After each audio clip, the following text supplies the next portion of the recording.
Life Audio. Welcome to Empowering Homeschool Conversations, your authority in navigating the world of homeschooling diverse learners. Featuring Peggy Ployer from SPED Homeschool, Annie Yorty from AnnieYorty.com, Leilani Melendez from Living with Eve, Stephanie Buckwalter from eLARP Learning, and Dawn Jackson from Dawn Jackson Educational Consulting and Tutoring. With over 75 years of combined homeschooling expertise, experiences, and perspectives, this group is eager to share their wealth of wisdom to empower your homeschooling journey. So grab your favorite mug, settle in, and get ready for insightful discussions, valuable insights, and practical tips as these experts and their guests dive into the hottest topics in homeschooling. Whether you're a seasoned homeschooler, just considering this path, or anywhere in between, you don't want to miss a minute of these enlightening conversations that will empower your child to thrive in their homeschool environment. Empowering Homeschool Conversations is starting right now. Join us to give your homeschool the power boost it needs to successfully educate the unique learners in your home. Today, we're going to talk about unlocking potential, non-traditional teaching methods for students with severe learning challenges. And my guest is one of my co-hosts, Stephanie Buckwalter. Stephanie is a curriculum developer and the creator of the eLARP method for homeschooling students who are 2 or more years behind grade level in several core subjects, or simply stuck in perpetual kindergarten. She believes that the first step to homeschooling a special needs child is to assume intelligence. Once you realize there's more going on intellectually than your child can express, it opens up a whole new world of learning. Her family of 5 has done homeschool, private school, public school, including the IEP process. In addition to homeschooling for over 18 years, Stephanie has taught classes locally and online and helped start a robotics club, a classical education co-op, and a special needs homeschool co-op. Her heart is to use her unique experience to help others experience success teaching their unique learners.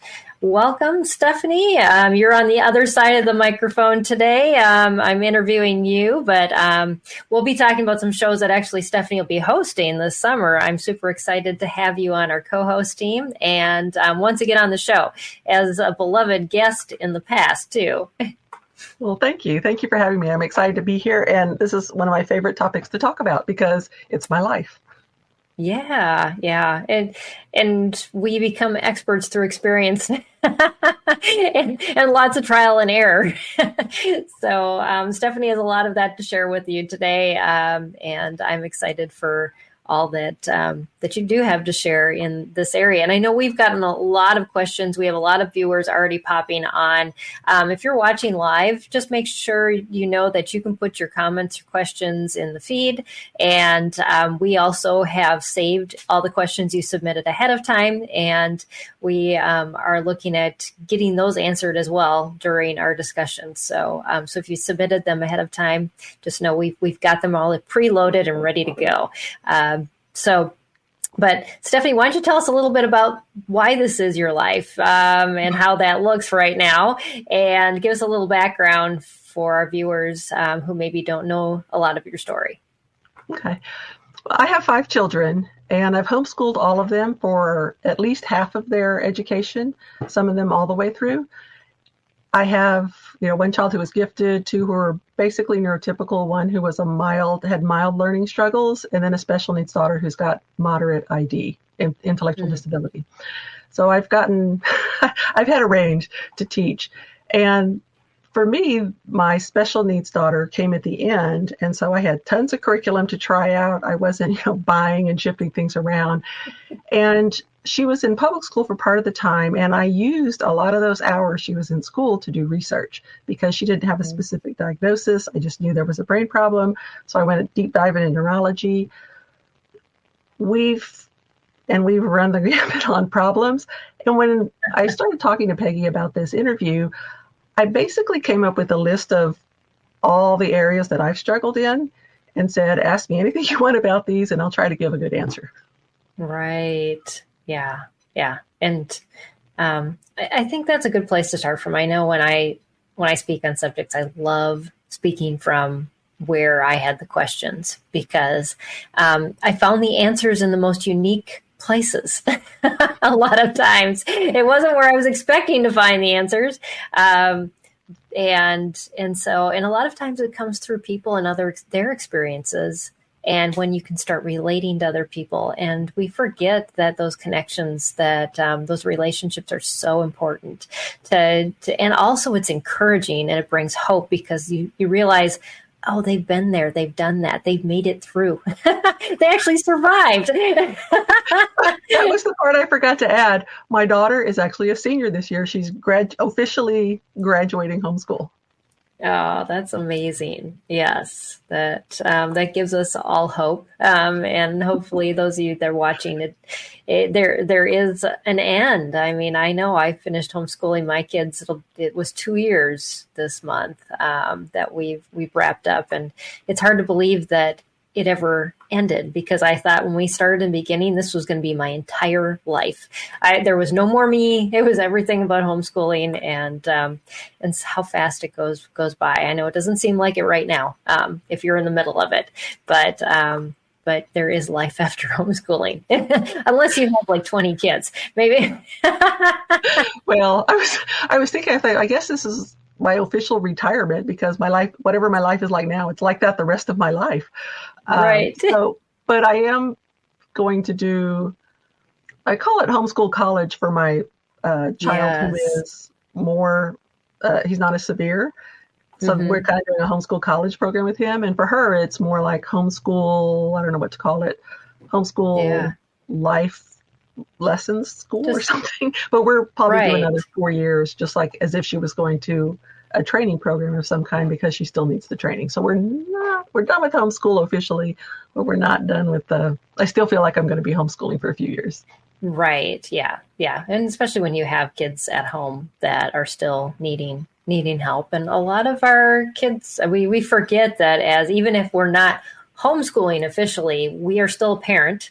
And our kids walk some tough roads. And isn't it amazing that we can do that with them?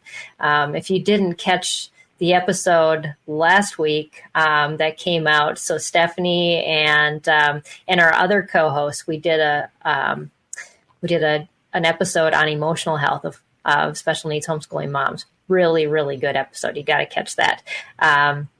And we all talked about, most of us have adult children that we are still struggling with, and walking through struggles with them. And so, yes, even though the schooling has ended, it doesn't mean we've stopped parenting. So, don't let that discourage you. There's still a lot of hope.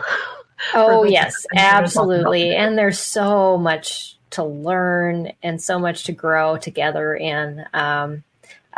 I still, even though it's hard a lot of the times, it's I'm realizing that God's using it to refine me even more, and I'm thankful for that. And so, yeah. So, yeah, let's dive into this subject. And definitely, if you want to learn more about that discussion we had previously, you can just check out our YouTube channel. It actually just came out, the podcast just came out today. So that's something you can check out too. We will continue this conversation after a short break.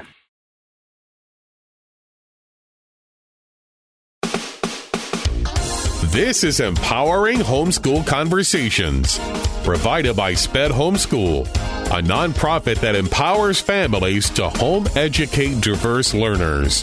To learn more, visit spedhomeschool.com.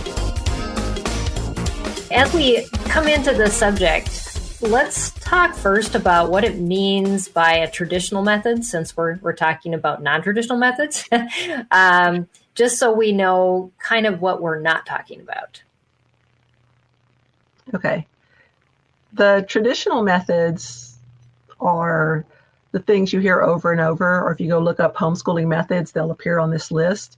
They're things like Charlotte Mason method, classical education. I know Robinson curriculum was one that made those lists for a while. What are some other ones, Peggy? So like the well, a lot of people use certain textbook programs, like the school in a box, or maybe an all comprehensive online curriculum or a video based curriculum. And so a lot of those, they're more defined by their curriculum companies that create those, because right, they all have kind of a different flavor. But it's anything you can buy prepackaged. That's what we want our food. That's what we want our curriculum. Unfortunately, we got to go back down to the basic elements of nutrition and build from there with a lot of our kids. Right. We got to start with the fundamentals, and most curriculum is long past the fundamentals by the time you're out of elementary school. Yes. So our kids get caught in perpetual elementary school. Mm-hmm. Yeah. So the traditional curriculums are their traditional methods, and then the curriculum are, I'm sorry, I was talking over you, but things like Abeka, Beautiful Feet. Right. They all escape me at the moment. But they have, all 12 years laid out for you, book after book after book. BJU Press and a lot of places like that. Yep. Mm-hmm. So those are the traditional methods, and you use traditional teaching methods with those. Mm-hmm. And one thing that also affects a lot of traditional teaching methods, unless it's not a traditional method, but it's a common one, it's called unschooling, where you kind of let the child lead. So that's also, I would consider that a traditional teaching method, only because so many people use it and it's a thing. Mm-hmm. And then there's, car schooling, game schooling, road schooling, all those kind of things, which are getting closer to what we're talking about and what we'll need to do for our kids. But the other thing that happens is a lot of times our view of school and education is so informed by the public school system and how they work that it's really, really hard to break away from that. And I know a lot of the questions we got were, and we're going to talk about this, were about being behind, how do I catch up and all that stuff. That's kind of tied to our traditional model of education, where you have to learn so much information every year to pass to the next grade. And then when you graduate, you're the complete package.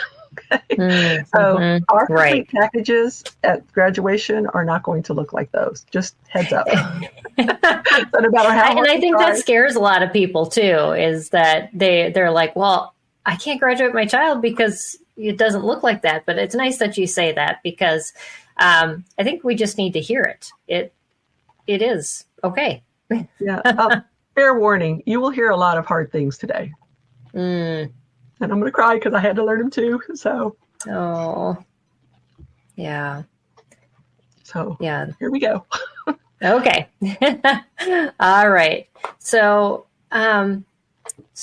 what about that mindset that we bring in? That you were talking about that in just this, last sentence was, this mindset that we have to have all these graduation requirements met. What are some other things in addition to that we have to completely get rid of, as far as, these are the standards that our child has to live up to, or that we have to teach to? One of the things is the idea that education only looks one way, or it looks similar everywhere. Right. The idea behind, I don't want to get into this topic very deeply, but the whole purpose of public school originally, and I think you interviewed someone on this, or you're going to, right, about this topic. I thought I saw something coming up, or maybe it was an article on your website. But the public school model was taken from, I believe, Prussia. And the whole purpose was to teach kids the same thing and to, I hate to say this, but make good factory workers, because they needed factory workers. They need them all trained. Right. And to teach them to follow directions, to do things like that. Mm-hmm. Not a very noble reason for education. And that's, I think, one of the reasons why homeschooling was reinvigorated in the 1970s, because that model just wasn't working for a lot of people, and the people running the system were kind of running in a different direction than people than the homeschoolers at the time wanted. And so that's kind of how our homeschool movement developed. And now it's matured to the point where there's so much curriculum to choose from and there's so much to do. But with our kids, it's very difficult to get away from that mindset of that's what school should look like. We have to embrace the differences, I have a friend who wrote a book. I'm going to interview her. She's one of the people I'm going to interview later this year, I think in August. And she wrote a book, and her book was about how God was teaching her to embrace certain things with a special needs child and release certain things. And so her whole book is embrace, release, embrace, release. Oh, that's good. Yeah. And that's kind of what we have to do with school. It'd be easier for me to answer that question if we talked about specific things, and then I can kind of follow that as we go. Yeah. But I think it's good to have that overall picture that it's just not going to be what you picture it's going to be. No matter, if you come in with, well, we're going to get rid of the public school model, but you still have some of those things that linger underneath. And it's like we talked about in the episode with the emotional health, the guilt and the feeling like you've got to do it all and be it all for your child, or else you're really going to mess them up.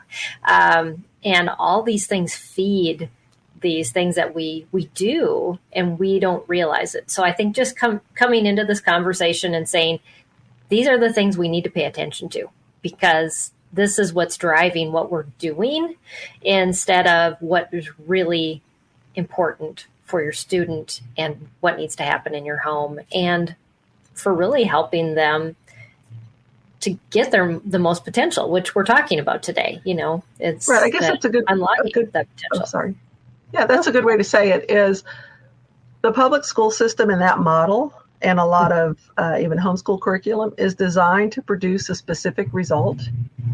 And that is to either go on to further their education or to go into the workplace. Most of our kids, that's not their future. And so that education isn't appropriate for them. So I am giving you permission to do what you want. That's right.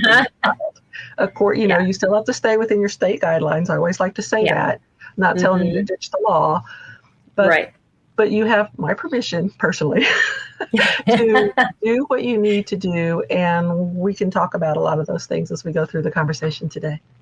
Yeah, I love that, because I remember the when I first started teaching, the curriculum that I used, it was very flexible. But that is exactly what the creator of the curriculum said. And it gave me this release to go, okay, I don't have to do it all, the way that the public school did it. And it's okay. I can let go. If there's something in there that just doesn't fit my child, doesn't fit me, my personality for teaching, it's okay. Just let it go. And I lived by that mantra my entire homeschooling years, and it gave me so much peace that I think I wouldn't have had that not been told me. So listen to what Stephanie's saying, take it to heart, and write it on something if you need it to remind you later. Well, I will. I think this would be a good time to say, okay, if that's not what you're not going for that area, what are you going for? And I had that same struggle. Exactly. And unfortunately, I do have it. It's up there on my wall, but I don't want to stand up to get it. No. I was desperate. My daughter, she wasn't learning. I was like, what's the point? What's the point of homeschooling if she's not going to, have this traditional route after high school?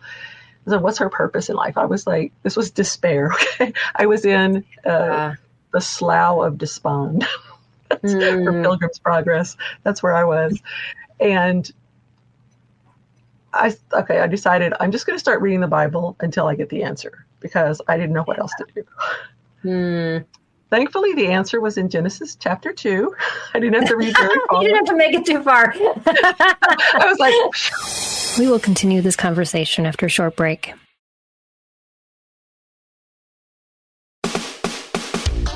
This is Empowering Homeschool Conversations, provided by SPED Homeschool, a nonprofit that empowers families to home educate diverse learners. To learn more, visit spedhomeschool.com.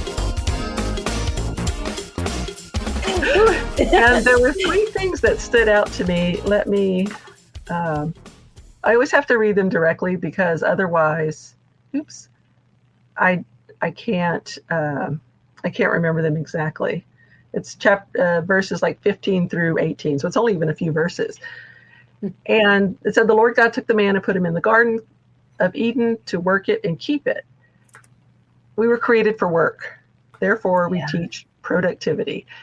And I have this little graphic, and I don't have one. I'll grab it in a little while. Too bad we don't have sponsors. I could grab one up while you do the commercial. And so we were created for work. And so we teach productivity. Academics is a part of that, but it's only a small part of that. And then it said, and he commanded him, you may surely eat of every tree in the garden, but of the knowledge of the tree of the knowledge of good and evil you shall not eat. So we were created for self-government, which I consider independence, which is responsible use of self-government. Love that. So that was the third thing. So independence, productivity, and then the other one says, it's not good for the man to be alone. I'm going to give you a wife. Now that's talking about a husband-wife relationship, but that's the foundation of society, and all relationships is the home. And that's where our kids are, there in the home. And so because we were created for relationship, we teach social connection. Yeah. Those are the three things you're shooting for in the big sense. So your curriculum may or may not look like anything like what you need. You'll also want to, I know everyone's just saying, yeah, right. Because there's, because. Or how do I meet my state standards by doing that? Yeah. Right. Because what you would be asked to prove to the state is, ABCs, 1, 2, 3s. Those could be very slow in coming. Yeah. So you need something to teach beside those, because you can spend years teaching some of those concepts. Absolutely. But that's the big goal. And I have a graphic of this, and I can give a link to it for your show notes if you'd like. Yeah. And it's the graphic with all the little circles, and it has all the things that fall into each of those three circles. And that's kind of the big picture of what we're teaching our kids. Right. I love that. That it simplifies it in our brain. And instead of getting these huge lists of what my child needs to learn by this grade and this grade and this grade, and it seems like this whole overwhelm, because all of a sudden then we start marking off never, instead of like those bigger pictures like you're talking about, and those other things just all fall in place underneath if they're supposed to. And I think we forget that. Can I turn off my camera for just a second to grab it so I can show it? Yeah, I think it would be absolutely. helpful. Okay, just a minute. Yes. All right. Okay, so Stephanie's going to grab that real quick, and that was it. It was just on the wall. I have it on my. Awesome. It's on my office wall. So I'm going to try to hold this up. But this is I have another website, Art of Special Needs Parenting, where you teach. Yeah. There we go. Independence. Yep. So, and there's the things that fall under social connection and productivity, and then some other things. But that's really what it comes down to. These are the three, I call them the three circles of purpose. That's really what we're working toward. So no matter how well they do or don't do in academics, this is really the core. This is why we were created. And if you teach the things on this little bookmark, then you're a winner. Yeah, absolutely. So, well, that's a good place to start before we start getting into kind of the ins and outs and just the everyday types of things, because you have that overarching picture of what, or really the aim, the goal, the finish line, right? Well, never really a finish line, but we're getting there. That's where we want to be, especially when we're trying to wrap up the schooling time for our student. So, yeah. Right. You can get you may not ever cross a finish line with your child, but there are definitely milestones you can cross and celebrate. Yeah. Yeah. So what do you get the most questions about from parents? What is your biggest one that seems to be the most asked question, especially for parents who have students with intellectual disabilities and they're homeschooling or thinking of homeschooling? Everybody wants to know what curriculum to use. because they're on the curriculum carousel. If you've been homeschooling any amount of time, you have lots of curriculum because you tried stuff, it didn't work. You tried stuff, it didn't work. Nothing's really working. So it's what's the right curriculum? Mm-hmm. Each piece of curriculum you buy is based on a scope and sequence of teaching. If you look at the table of contents, that's your scope and sequence. What you have to do for your child is create your own scope and sequence for the year based on the child's likely progress. And I just wrote a blog post actually about progress, how to calculate progress. Yeah. Let me switch over here, and it's on the eLARP learning site if you want to. I only have one blog post and this is it. So if you want to do this, it should be easy to find. You can just go to blog and it's the only post there. But let me talk about this for a minute. The reason curriculum is not working is because your child isn't working at grade level and they're not covering anywhere near enough of, not making enough progress in the curriculum. They need more practice, more work, more explanation, things broken down smaller. It's a whole different way of teaching. Oh, my blog's not coming up, my blog post for some reason. Oh, well. Because I want to get the numbers. And we'll make sure we get that link also in the show notes. Well, the reason is because there's some numbers on there that I was going to share. Oh, there we go. Okay, it came up. I just had to open the window more for some reason. Didn't like it. Okay, so for example, to gauge your child's, I call it neurological age. Sometimes people call it brain age. So if a child is in 7th grade, they're about 12 years old. If they are working at 75% of their neurological function, then they're of their brain, of their neurotypical peers, then they're working at about a 9-year-old. They're 12 years old physically, but they're 9-year-old neurologically. So their current grade level is about a 4th grade level.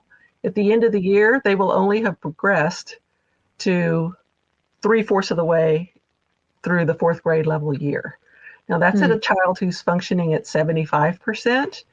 Right. But if you go down and they're only functioning at 40%, okay, that one's kind of depressing. I'll do 60%. If they're only functioning at 60%, if they're age 12, that means they're about 7.2 years old mentally, not intellectually, I would say mentally, functionally. It's not even mentally, because I have a whole thing on intellectual disability.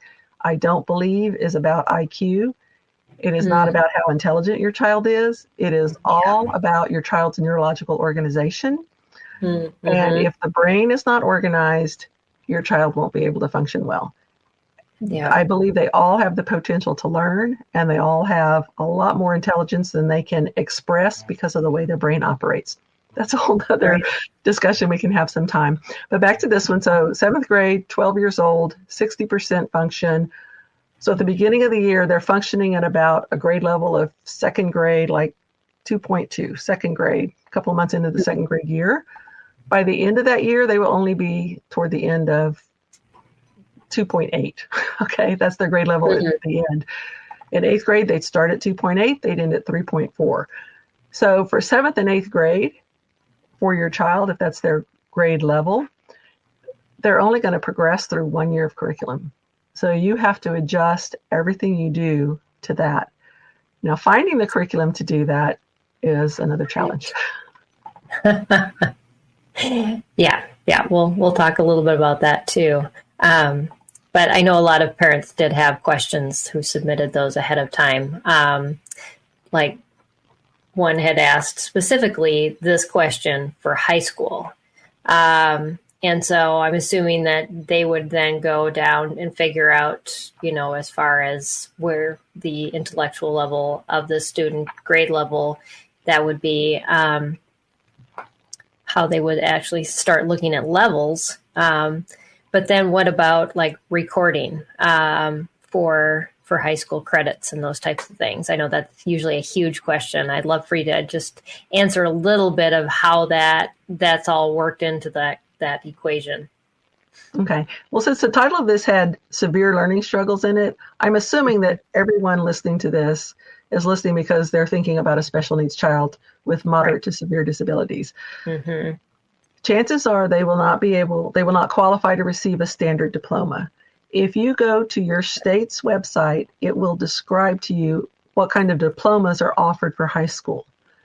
A standard diploma requires, the 4 years of English, the 4 years of math, or 3 years of math, however your state defines it. Right. And that's a standard diploma. Now, some states will offer alternate diplomas for special needs or certificates of completion, or, different states call it different things and they have different requirements.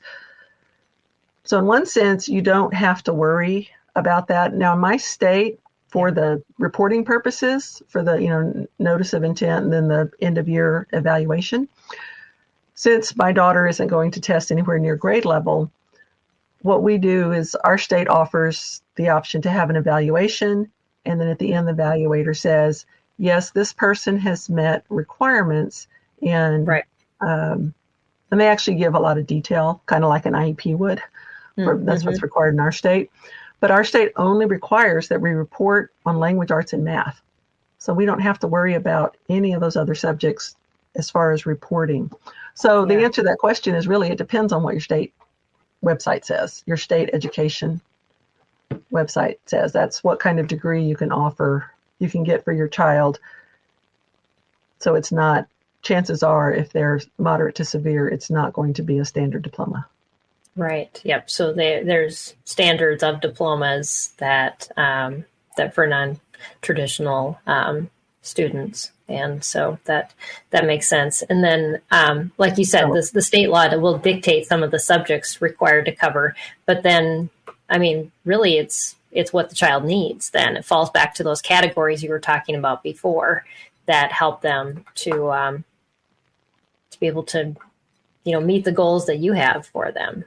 And I do want to say something else. If your child is moderate, but, things change at the last minute, as you're going through school and, your child starts having leaps and bounds in abilities and cognitive awareness and, building skills. I know that happens a lot in the autism community with these kids who are learning using spelling to communicate. They've been in severe classes, contained classrooms in the public school. All through school, they learn to spell to communicate, and they have a perfectly functioning brain. That's why I never give up on a child with intellectual disability.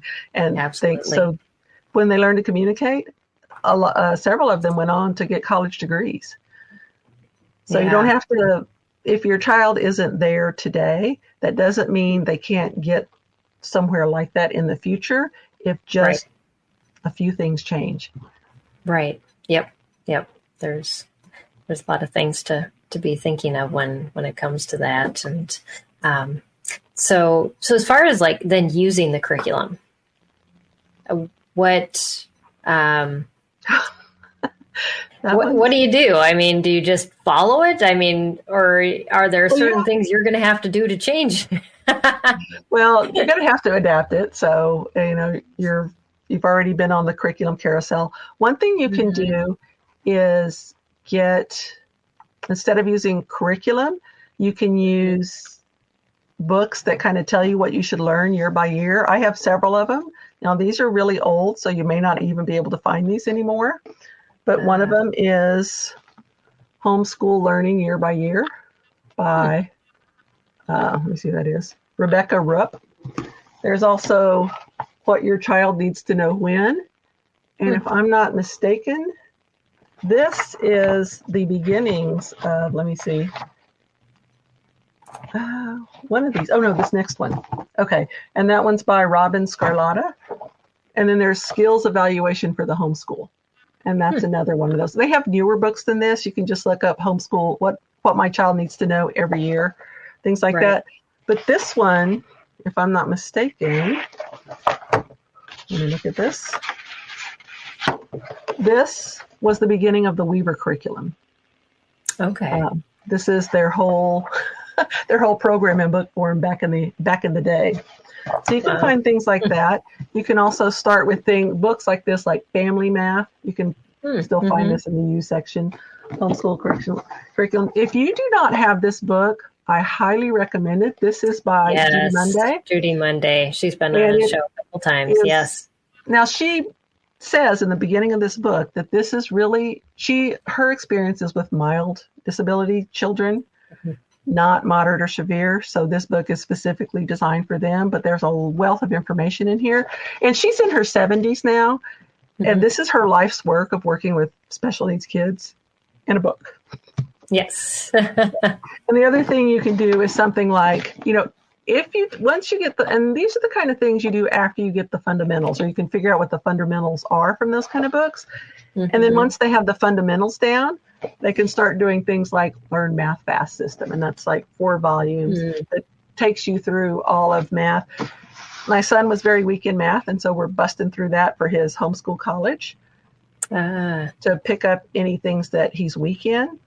And so there are curriculums you can use that can be sped up, but without the fundamentals, that curriculum's not going to help. So I'm going to give you a list of words that give you options on how to adapt curriculum that fit your needs. It's a long list, but these are the different things, because this could be a whole topic by itself. As a matter of fact, these things we talk about could all be their own topic. But so these are the things you can do with curriculum that is sort of working. You can adjust, modify, accommodate, adapt, reduce the number of problems that you give, simplify whatever is there, slow down, just teach it slower, do shorter lessons, break one lesson into 2, or 3 or 4 or 5. Because some concepts, like I was talking to someone who was trying to teach her child estimating. And as we talked through what he was struggling with, we realized, well, if he had a concept of greater than and less than, that's kind of a precursor skill indirectly for estimating, because you have to be able to see the difference. And so we backed him up, to greater than less than. He got that, and then move on to. So there are things like that where if they're not getting it, just keep backing up and backing up, or making the thing smaller and smaller until you get to where they're like, oh, because I have a whole other thing about stress that we need to talk about, the levels of stress in homeschool. But let me finish this list. Okay. So that was shorter lessons, smaller chunks of info, review. And I know someone asked a question about how often do you review? We can talk about that separately. Knowing your teaching style, your child's learning style helps. If you're familiar with the 8 Great Smarts, knowing where your child is smart, because sometimes if they're a visual person and it's an auditory exercise, you can switch it to a visual one. So knowing those things, I know it's just more to learn. I'm sorry, parents. I can't make that any better for you.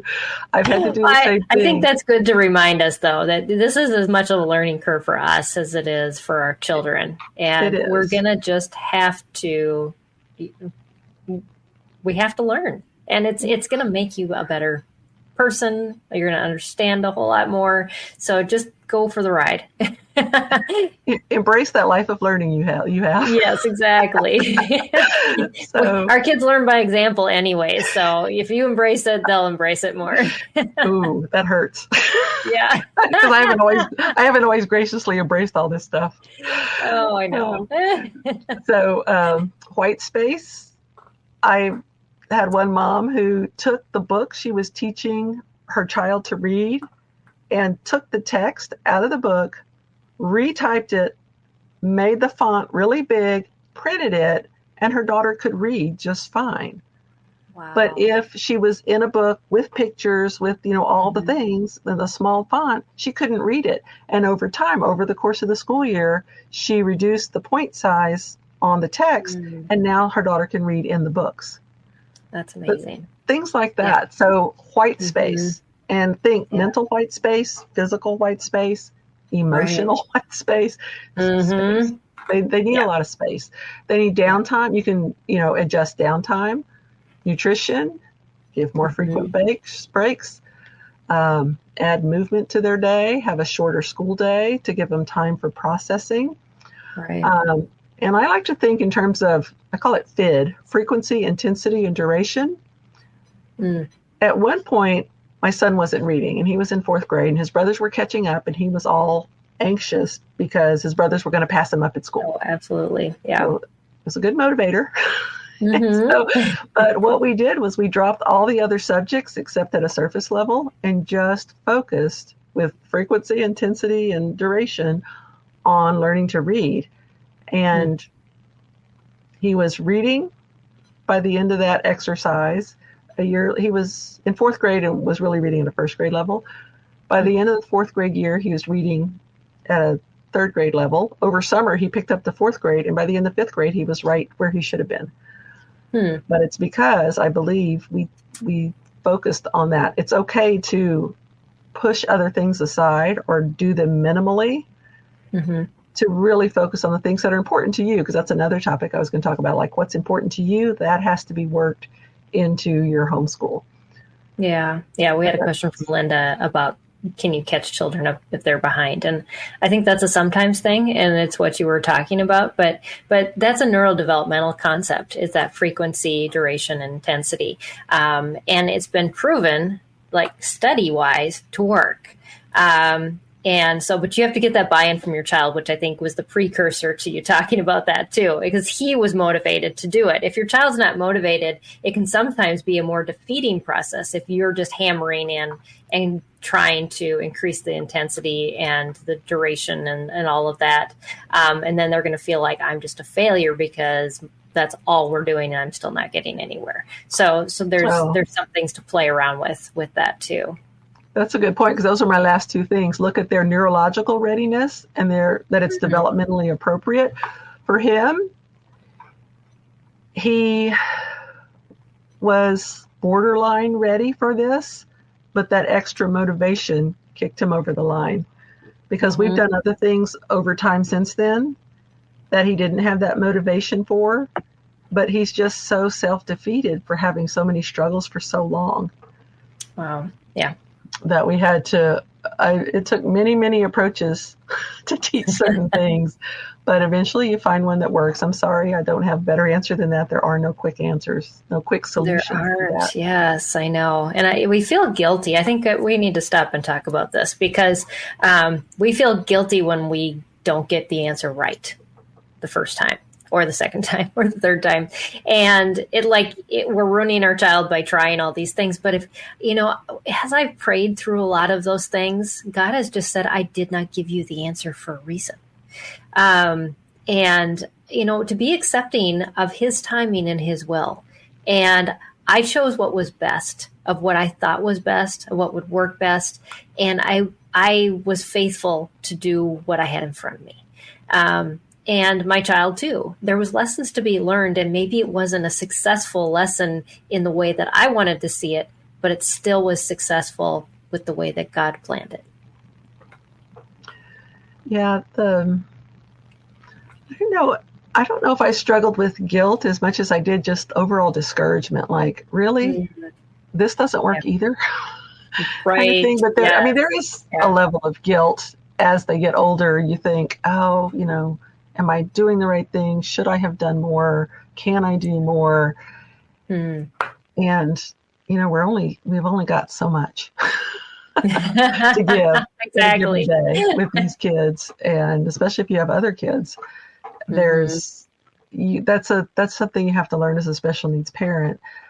Yeah. Is that balance of what can I realistically give to this child and what can I expect in return? I think we put expectations on ourselves and our children because of that. I got to get caught up thing. Right. And I'm not judging anyone who says that, because I do the same thing and I did it for years. And when my child was younger, I want to do a whole talk one time. Maybe we could do this on the different stages you go through as your child ages, on how you get education. Maybe we could do a group discussion on that. That would be a really good group discussion with the co-host. Yes. And one more thing here, because I know SPED Homeschool offers a download of an IEP, a homeschool IEP type thing. And I know that makes some people cringe, because I went through the IEP process many times. So I know how cringy it is. But the purpose is when something like this, when you find something that works, or if you've evaluated your child, knowing their strengths and weaknesses and their learning style and your teaching style and, all the things. Right. Yeah. If you write that down, when you do hit a roadblock in learning, then you can look at that list and say, oh, is there something here? And you'll be surprised how many times, if you've done that work to put that profile together or to write those goals in IEP and then document, all the things that work, how often you can go back to that list and say, oh, I bet if I just change this, make it easy on yourself. Do that. Do that exercise. And I can help you. I will. That could be the challenge.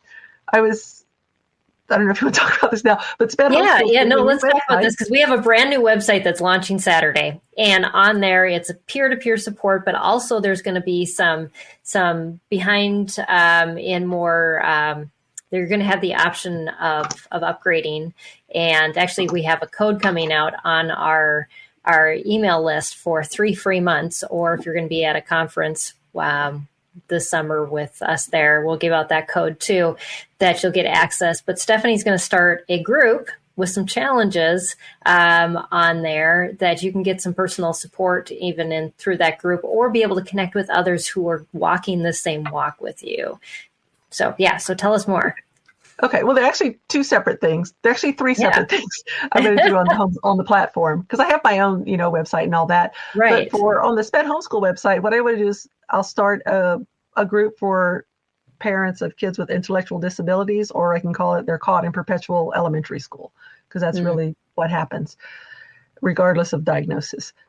Yeah. And so that's one thing, is just the group. And then in July, maybe into August, I'm doing a series of challenges to help you prepare for the school year. And one of them I will do, based on this conversation, is I will do putting together that student profile. And that's open to everyone. And if you gave you the code and everything. But we can do one on creating that profile so that you have that to reference when things start going sideways. And when you it's amazing when you write it down and have it available through the year, how much that helps. And then the third thing is, if you've ever heard me talk before, I almost always mention my daughter's OT, who helped me with the listening program and got her talking and all these different things. We reconnected because I was going to interview her as a co-host. I was going to interview her, and we reconnected, and we decided she homeschooled her 2 boys, and she's been an OT for over 35 years, and she wants to kind of get back working with the homeschool community again. So we are going to do a show. It'll be a Zoom call, but a show called 3 Questions and a Mug. And that's what you bring. You got to relax in front of your computer, and you bring your 3 questions for us and a mug of your favorite beverage, and we will just answer questions. We're going to start doing it once a month, and we'll see how that goes over the summer, and then maybe we'll change it in the fall. Very cool. Yes. Just that ongoing community support and getting to know people. I mean, if you have that thing on a regular basis, I think when we start to get to know other people's stories, and you kind of let our guard down instead of just one-time things where you're going, oh, that's great, I get some information, but we really aren't seeking information more than we are seeking connections.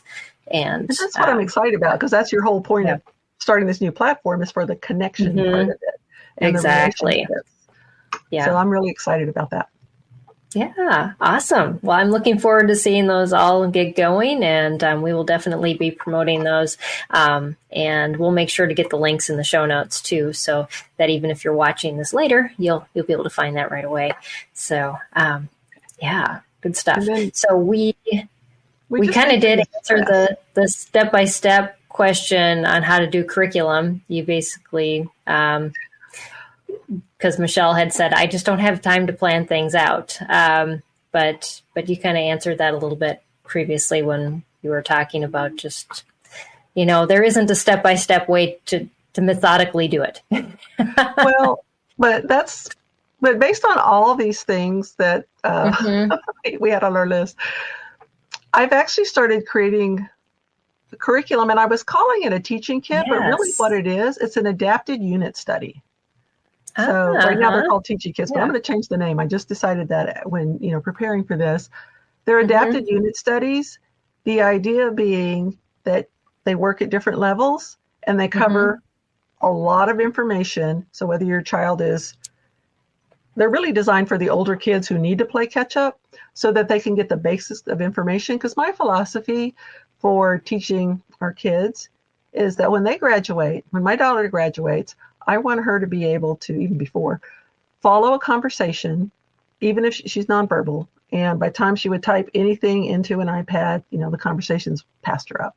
But to be able to intellectually participate and learn from a conversation because she has the foundational knowledge that she needs.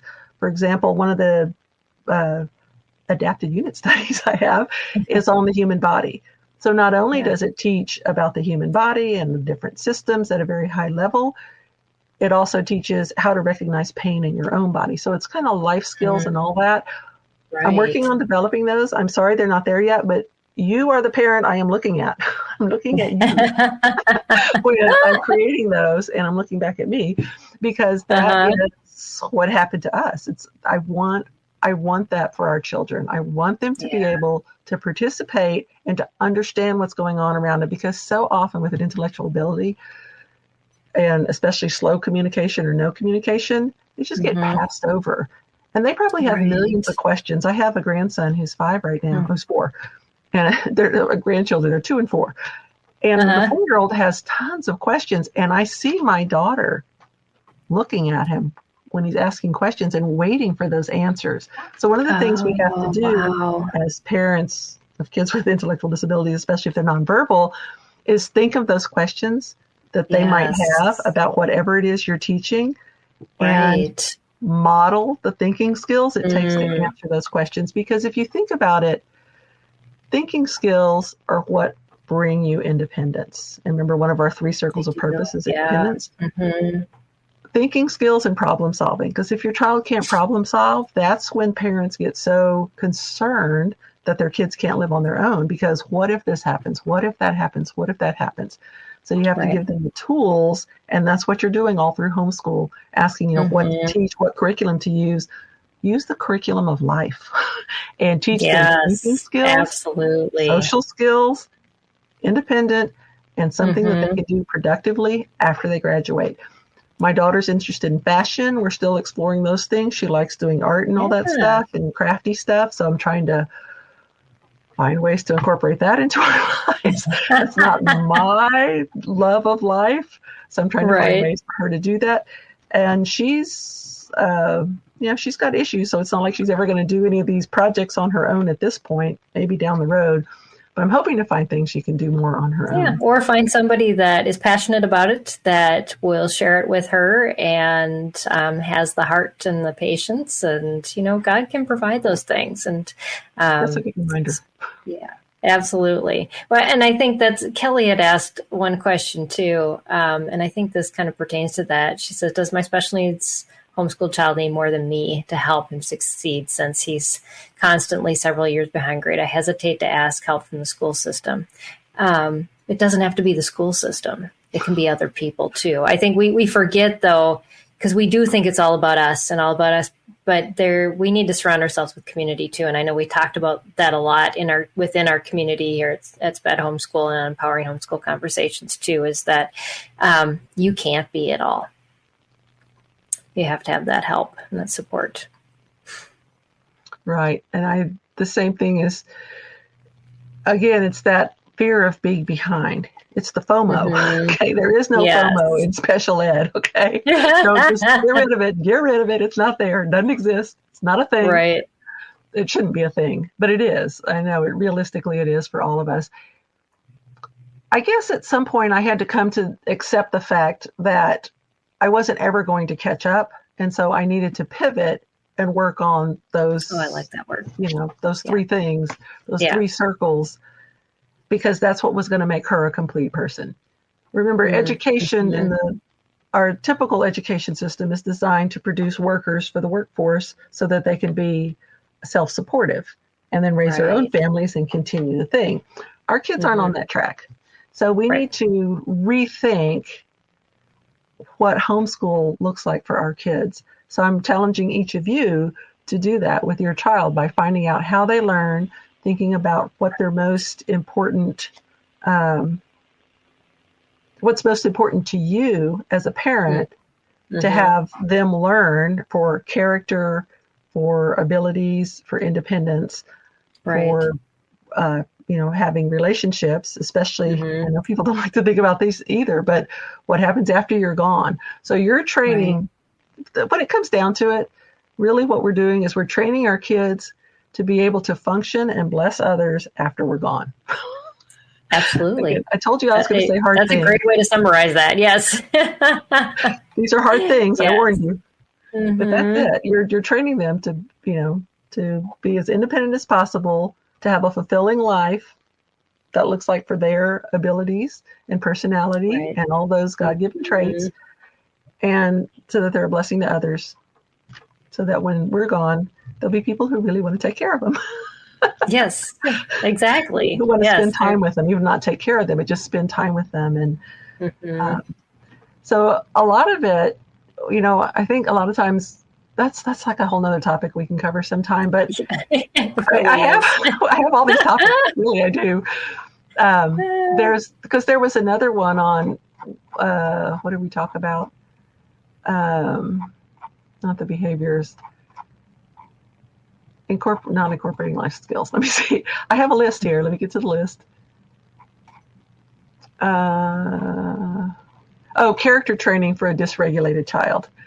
So we only have 5 minutes left, so I can't go into that very deeply. Yeah. But the dysregulation is what's causing a lot of our problems. Dysregulation just means that there's something going on inside the child that's giving them struggles, whether it's learning, socially, physically. There's something going on inside their bodies that's causing dysregulation. One thing I would say in that area is, no matter how hard it is for you to deal with all of that, just take a minute and remember it's probably 10 times harder for them. Absolutely. I have to remind myself of that. When slow down and when my daughter's having a really bad day and a meltdown, I just have to think that. Because one of the biggest struggles I think parents have is figuring out, I know we're not talking about education very much today, but maybe it's kind of dawning on you that maybe that's not the most important part of this. Right. I will say that teaching your child to read is important for independence purposes, because once they can read on their own, it opens up a whole world to them. Absolutely. Don't give up on remediating, but what I like to encourage is that you work on concepts more than, because a lot of times these kids are like, remember the kids I talked about, these severely autistic children, hand flapping, verbal tics, and all kinds of things. And they had perfectly functioning brains. They just had no way to express it. So think of your child like that they can take in all these things you're saying. Communication is another important thing. Give them a means to communicate. That can be, I'm trying to summarize everything here in these last few minutes. Well, and it's just a lot of trial and error and trying to figure out what's going to work. And it may take a really long time. But yeah, like you said, don't give up. Yeah. So let me go back to real quick on the character training on the dysregulated child. So this is one of the biggest struggles, I think, is figuring out the behavior is dysregulation or disobedience. And the milder the symptoms, the harder it is to tell. But if you think about it, obedience training is really about learning self-governance, which is right. And self-modulation is a big part about it. What I mean by self-modulation is getting control of your body, your emotions, all the things that are going inside that are dysregulated, learning how to modulate those. And sometimes the kid's not neurologically ready to do that early on. So it's the long game. Okay, you're playing the long game with self-modulation. But once they get it, that's one of those milestones that you get to celebrate and say, absolutely. Yes, because that makes a whole world of difference everywhere. So absolutely. Yeah. Well, I know there's some questions that we haven't particularly touched on that you all submitted, but we did cover a lot of things related to those. I know we talked about a little bit about retention, that frequency, intensity, duration. We didn't really talk about when you should go back and review, but every child, we all need to review. It's always good to review stuff. If you find a curriculum that actually has that built in, it saves you that step. So yes, and if a student's struggling in a topic that you have a hard time teaching, find help. I think that was another one Mary had asked, Jane had asked about math. The last one was PSEO, and having a child who's homeschooled, who is neurodivergent and earning college credits. The one thing I'll say about this, and I don't know if you have anything to add, Stephanie, but that child has to be able to operate at a college level to be able to do those classes. They will be provided accommodations, but not modifications. The topic and the course material will not change. So if your child can do that and handle that, they probably wouldn't be in the category that we've been talking to today. But they might be like some of those kids like Stephanie were talking about that bridge the gap in the communication area, and then we're able to do that. And those are accommodations, being able to use assistive technology like that. So they can access that just like a regular homeschooler within your state. Okay, yeah, I wasn't familiar with the term, but I agree, because my son applied to college and he had to pass he didn't take the SAT, so he wouldn't have had those scores. Right, it's the AccuPlacer or whatever college testing. Well, no, the community college had their own entrance exam. Yeah, yeah, and a lot of them use AccuPlacer, but there's others too. Yeah, I don't remember which one his was, and he didn't pass those, so he couldn't do that. So they have fail safes on those so that they don't encourage people to be there who it would be too much of a struggle for. Right. The one thing I'll say is I was maybe I should call the group what we call this talk about homeschooling students with severe learning challenges. Maybe I should just call the group that. And what I will do is I will go in and take some of these questions that were asked that we didn't get to, and I can answer them in that group. And if you have, once the group opens on Saturday, go in and ask any questions you have. Anyone, just start asking the questions, and I will try to help and answer as many of those as I can. If I can't answer them, hopefully we'll have group. Right, exactly. That's what that peer-to-peer support is all about. It's not all about Stephanie answering all your questions. It's about you guys supporting one another. And I'm so excited for Homeschool Heroes to launch. And if you don't know anything about that, check out our email list. The website will change very late Friday night. I'm not going to say when, but it's already pretty much set up, other than Stephanie's new group and a couple other things that we're still building out. But it will go live on Saturday. And if you are on our email list, which you can subscribe to right now from our current website, a lot of you are already on that list, you will get a code on Friday that you can use to get into the Navigator level, which is a $5 a month level, but you can try it out for free for a couple months and then see what it's all about and set up your profile, get your feed all configured, and it's got some amazing technology behind it. So we're super excited for that, and so glad to have you on that, Stephanie. Thanks. Yeah, and that's where I'll be. I'll be on the Navigator level. Yeah. Right. Yeah, so you can set it up. When you set up the group, you can say who has access to it. And so So I'll be in the Navigator. If you get free access, you sign up for the free access, you actually won't be able to even see Stephanie's group.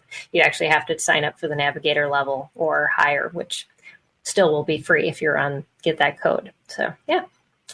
All right. Well, thanks so much, Stephanie. It's always a pleasure to talk to you, and we always have way more content than we know what to do with. So Stephanie is a co-host on this show, and like you said, you have 2 shows coming up this summer that you've scheduled, and they're not yet on the calendar, but they're getting there soon. So what are those both going to be about? On July 23rd, I'm interviewing Mary Underwood of What Empty Nest about extended learning, life after high school. And she works with the more mild kids, particularly autism, and she's awesome.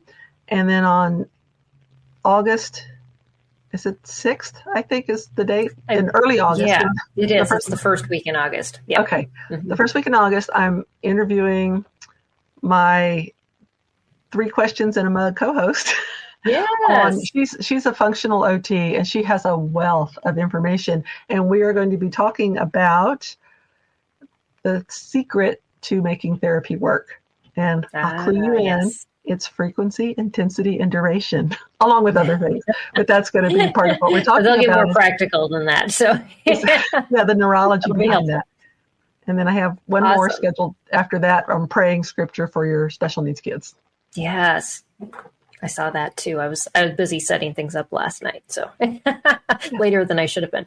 But make sure you visit Stephanie too on her websites, elarplearning.com. That's ELARP learning.com. And that's where you've got those unit studies that you're changing to unit studies, or however that's. I've been sending people your way. I know I've gotten a couple phone calls lately, and I'm like, check out Stephanie's website.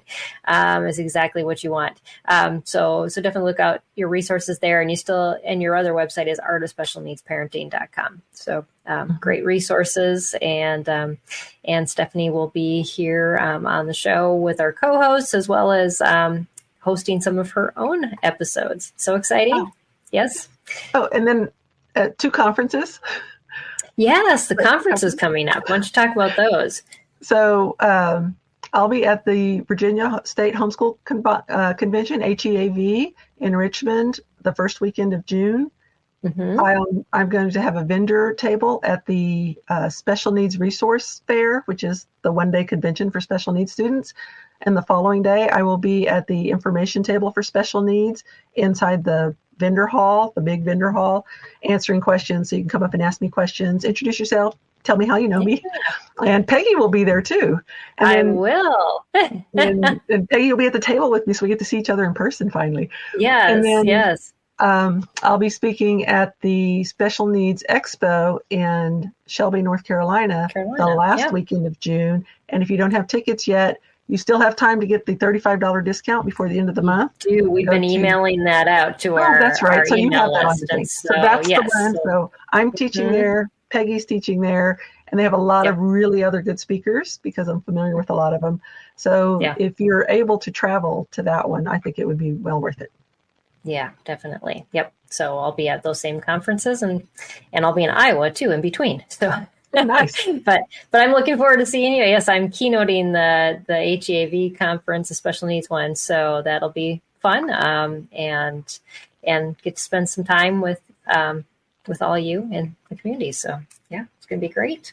All right. Well, thank you so much, Stephanie. I appreciate your time, and definitely check out Stephanie's websites, and all the links that she talked about. We'll make sure it'll be in the show notes so that you can find them there. And thank you all for joining us. Next week, we are going to be talking with Sherry McMinn. She is one of the board of directors at SPED Homeschool. She just wrote a new book about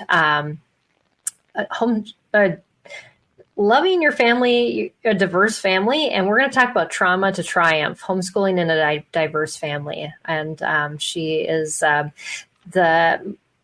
birth mother of some of her children, an adoptive mother of more children. They've been through a lot, and she has so many lessons to learn on the path that God has taken her and her family on. So you're in for a treat again next week with Sherry. So you'll definitely want to join us for that conversation as well.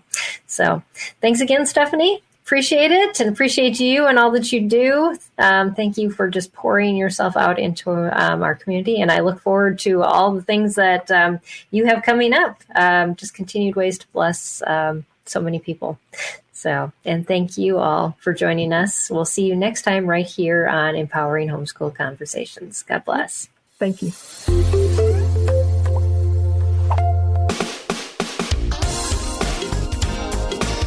I want to take just a second to thank the team at Life Audio for their partnership with us on this podcast.